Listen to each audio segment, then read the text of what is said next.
ನಮಸ್ಕಾರ. ಪ್ರಜಾರಾಜ್ಯ ಕನ್ನಡ ನ್ಯೂಸ್ಗೆ ಸ್ವಾಗತ. ನಿಡಸೋಸಿ ಶ್ರೀಮಠದ ಗದ್ದುಗೆ ಗುದ್ದಾಟಕ್ಕೆ ಸದ್ಯಕ್ಕೆ ಬ್ರೇಕ್. ಲಿಂಗಾಯತ ಹಿರಿಯ ಮುಖಂಡರ ಮಹತ್ವದ ಸಭೆ, ಕಿರಿಯ ಶ್ರೀಗಳ ಮನವೊಲಿಕೆ. ಕಿರಿಯ ಶ್ರೀಗಳ ಅಮರಣಾಂತ ಉಪವಾಸ ಇಂದು ಅಂತ್ಯ.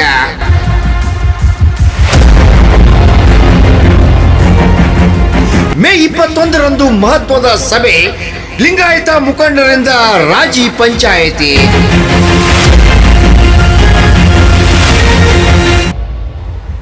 ಮಾಜಿ ರಾಜ್ಯಸಭಾ ಸದಸ್ಯ ಲಿಂಗಾಯತ ಹಿರಿಯ ಮುಖಂಡ ಪ್ರಭಾಕರ್ ಕೋರೆ ಹಾಗೂ ಮಾಜಿ ಸಚಿವ ಎಬಿ ಪಾಟೀಲ್ ನೇತೃತ್ವದಲ್ಲಿ ಹಿರಿಯ ಲಿಂಗಾಯತ ಮುಖಂಡರ ಸಭೆ.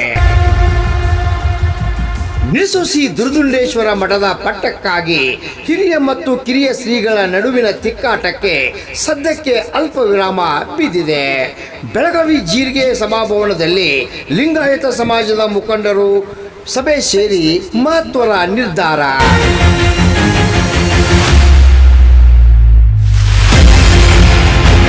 ದಿನಾಂಕ 21ರಂದು ಹಿರಿಯ ಶ್ರೀಗಳ ಹಾಗೂ ಕಿರಿಯ ಶ್ರೀಗಳ ನಡುವೆ ರಾಜಿ ಪಂಚಾಯಿತಿ ಮೂಲಕ ಸಮಸ್ಯೆ ಬಗೆಹರಿಸುವ ನಿರ್ಣಯ ಕೈಗೊಂಡ ಕಿರಿಯ ಶ್ರೀಗಳ ಅಮರಣಾಂತಿಕ ಉಪವಾಸ ಬಿಡಿಸಲು ಎಲ್ಲ ಮುಖಂಡರು ತೀರ್ಮಾನಿಸಿ ದುರ್ದುಂಡೇಶ್ವರ ಮಠದತ್ತ ಧಾವಿಸಿದರು.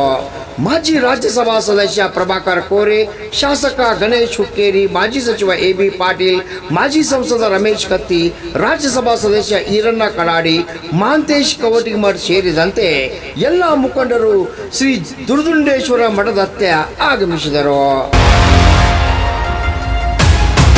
ಐತಿಹಾಸಿಕ ದಾಸೋಹ ಮಠ ಉಪವಾಸ ಮಾಡುವುದು ಸರಿಯಲ್ಲ ಎಂದು ಕಿರಿಯ ನಿಜಲಿಂಗೇಶ್ವರ ಶ್ರೀಗಳ ಮನವೊಲಿಸಿ ಹಣ್ಣಿನ ರಸ ಕುಡಿಸುವುದರ ಮೂಲಕ ಉಪವಾಸವನ್ನು ಅಂತ್ಯಗೊಳಿಸಿದರು.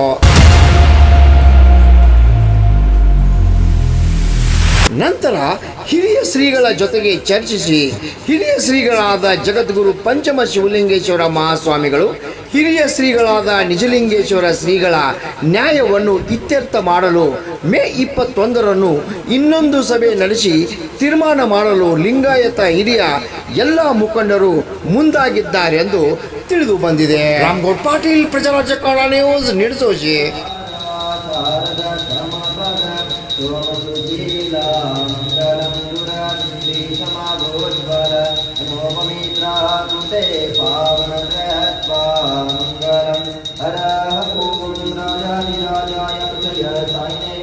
नमो वै श्रवणाय स्मये समेत कामनामाय मह्यं कामेश्वरो वै श्रवणो ददातु कुबेराय वै श्रवणाय महादेवाय नमः चैतन्यं शाश्वतं शान्तं योगातीतं निरञ्जनं ज्ञानबिन्दोकलातीतं तस्मै श्रीगुरवे नमः.